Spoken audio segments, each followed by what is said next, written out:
전 윤석열 대통령이 취임 반년을 맞았습니다. 집무실 이전에 따라 청와대를 개방하고 출근길 문답에 나서는 등 이전 정부와 차별화를 뒀는데요.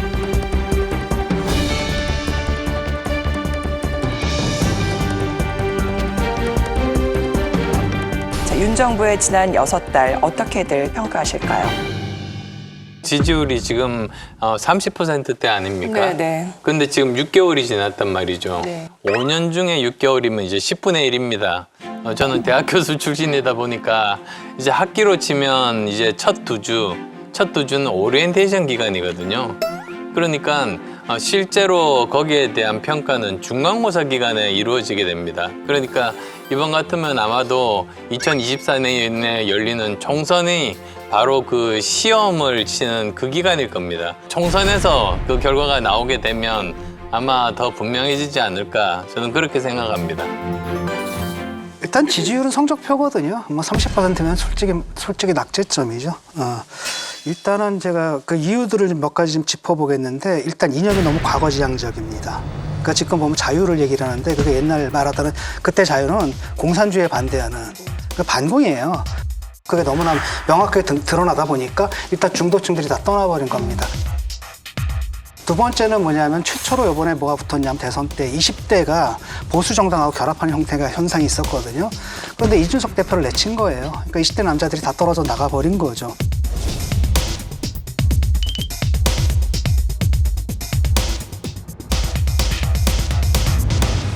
세 번째는 인사인데 인사 같은 경우에도 지금 뭐냐면 서울대 출신 60대 남자 이게 능력주의 인사거든요. 그래서 결국 인원들 딱 보니까 둘이거든요. 검찰하고 옛날 관료예요. 근데 여기서 무슨 새로운 아이디어가 나올 수 있는가 이런 부분이 있겠고 또 하나는 뭐냐면은 일단은 6개월이면 그래도 어느 정도 좀 잡혀야 되잖아요. 뭔가가 시스템이 좀 잡혀야 되는데 그게 좀 잘 안 보여요. 그다음에 6개월까지는 봐줘요. 일단 한의문 기간이거든요. 그리고 어느 정권이든 간에 그렇잖아요. 처음에 정권 등장하면은 혼란이 있을 수밖에 없죠. 근데 이제부터는 그런 변명도 안 통할 거라는 겁니다. 그래서 뭔가 좀 대호각성이 좀 필요한 시점이 아닌가 싶어요. 그럼에도 저는 굉장히 역설적으로 지지율이 작게 나오는 것에 또 메리트도 있다 이런 생각합니다. 노무현 대통령이 6개월 차에 29%이고요. 이명박 대통령이 24%이고요. 박근혜 대통령이 60%이고요. 문재인 대통령이 75%였습니다. 그래서 윤석열 대통령의 경우에는 노무현 대통령과 유사한 수준에 있다 이렇게 얘기 드릴 수가 있는데요. 이 표를 보면 굉장히 재미있는 부분이 나오는데 역대 정부 중에서 지지율이 높으면 정말 자신감을 가지고 나쁜 방향으로 바람직하지 않은 방향으로 달려간다. 이렇게 본다라고 하면 저는 낮은 게 오히려 메리트도 있는 것이 아니냐 이런 생각을 하게 되고요.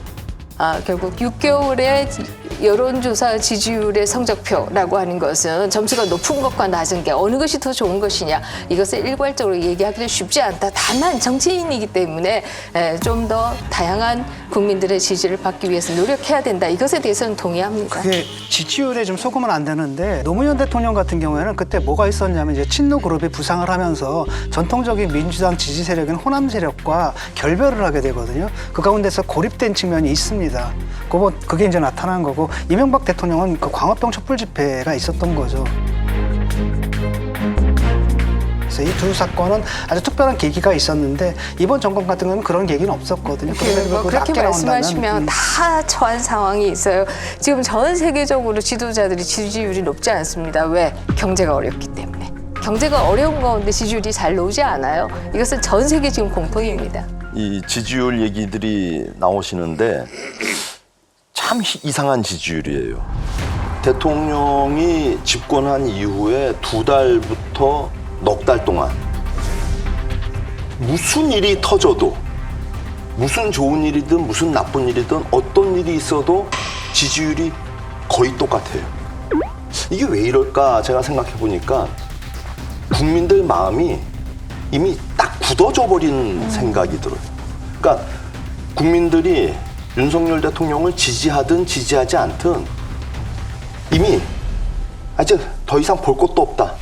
아무리 좋은 얘기를 하고 아무리 좋은 방안을 얘기하고 아무리 선의로 뭘 얘기해도 아유 들을 것도 없고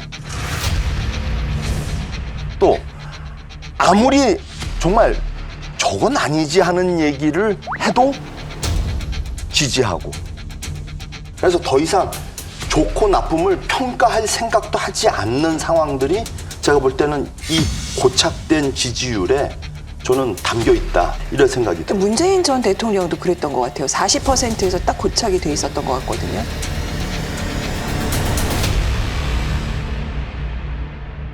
지금 현재 윤석열 대통령의 지지율이 30% 정도입니다. 그 행정부뿐만 아니라 정당이 제대로 역할을 해서 이제는 마음이 떠났던 그 스윙보터층, 중도층들의 마음을 얻는 역할을 해야만 되는 것이거든요. 근데 30% 가지고 총선에서 이길 수는 없지 않습니까? 특히 이제 수도권 내지는 중도, 특히 스윙보터들의 표심을 얻어야 됩니다.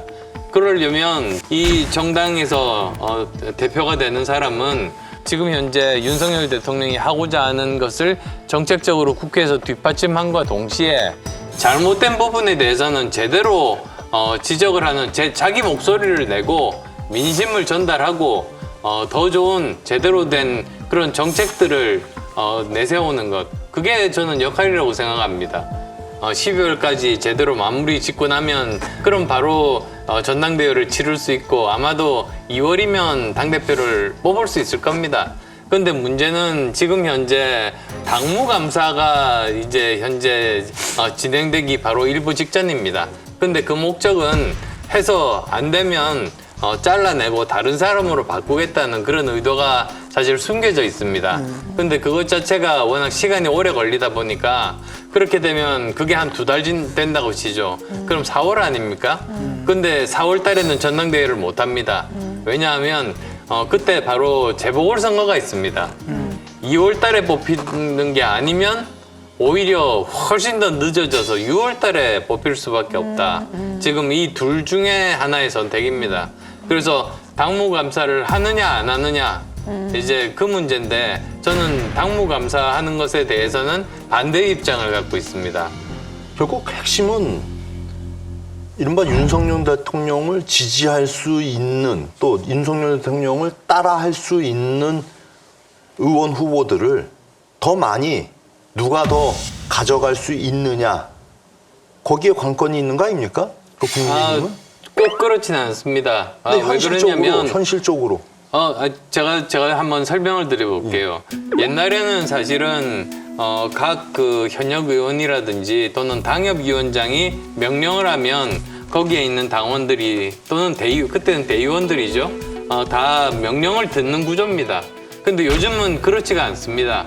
요즘은 아무리 위에서 명령을 하더라도 당원들이 자기 판단에 의해서 투표를 합니다. 그리고 그 기준은 누가 당대표가 되면은 이번 총선에서 이길 수 있을 것인가? 그게 제일 큰 관심사입니다. 그렇지 않고 만약에 정말 청와대 생각과 정말 100% 동일한 당 구조로 만든다. 그럼 30%에서 못 벗어나고 결국은 총선에서 지고 윤석열 대통령 임기 5년 동안 아무것도 못합니다. 그러니까 사실 윤석열 대통령이 준비 안 된 대통령이라고 하지만 그리고 온 국민의 정권 교체의 열망 오직 그거 하나로 대통령이 된 분이라고 하지만 이분이 제일 먼저 했어야 할 일들은 제일 겸손한 자세를 가졌어야 돼요. 근데 듣지 않는다는 거죠. 제가 대통령의 선배되는 분들 얘기를 이렇게 들어보면요. 한결같이 지적이 아니라 아끼면서 하는 얘기인데 참 안 듣는다. 본인은 다 안다는 거죠. 누군가 얘기하면은 거의 10초를 안 듣는다는 거죠. 알고 있습니다. 저는 지금 6개월 동안 사실상 국민의 정권 교체 오직 그 한 열망 때문에 대통령 자리에 오신 분이 사실 지난 6개월 동안 해야 되는 것은 너무 교과서적인 얘기라고 들리실지 모르겠지만 통합이었죠. 네. 근데 그 통합에 대해서 과연 이분이 통합의 생각이 통합을 가져가려고 하는 국민의 계층적, 지역적 진영적 통합을 가져가려고 하는 생각이 애초에 손톱만큼이라도 있었는가 하는 의심이 들 만큼 지금은 그냥 완전히 내간져두는 형식으로 가니까 이렇게 해서는 미래가 없죠. 혹시 안 의원님은 지금 대통령 취임 이후에 몇 번 보셨어요? 근데 여러 번 뵀죠, 사실은. 네. 그러니까 예를 들면 바이든 대통령께서 오셨을 때 제가 헤이드 테이블에 앉았었어요.